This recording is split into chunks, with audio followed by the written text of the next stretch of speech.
விஜய் இப்போ ரீசெண்டா கோட் அப்படின்ற படத்துல வந்து நடிச்சிருக்காரு. இந்த படத்தை ட்ரைலர் கூட இப்பதான் ரீசெண்டா ரிலீஸ் ஆகி பெரிய அளவுக்கு வரவேற்பு கிடைச்சது. அப்புறம் இந்த படம் செப்டம்பர் 5 தான் வந்து தியேட்டர்ல ரிலீஸ் ஆக போகுது. அடுத்ததா 2026 தமிழக வெற்றி கழகம் அப்படின்ற கட்சி மூலமா விஜய் வந்து அரசியல்ல இறங்குறாரு.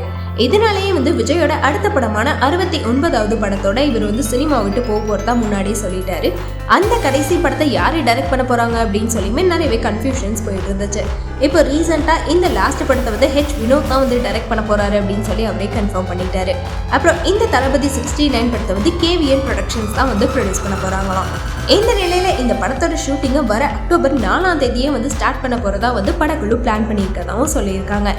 ஸோ விஜயோட கடைசி படம் அப்படின்றனால கண்டிப்பா மக்களுக்கு வந்து ஒரு பெரிய எதிர்பார்ப்பு இருக்கும். அந்த எக்ஸ்பெக்டேஷன்ஸ் எல்லாம் வந்து வினோத் பூர்த்தி செய்வாரா, அப்புறம் விஜய் வந்து என்ன மாதிரி கேரக்டரில் நடிக்க போறாரு, கதை வந்து எப்படி இருக்கும் அப்படின்றதெல்லாம் வெயிட் பண்ணி பார்க்கலாம்.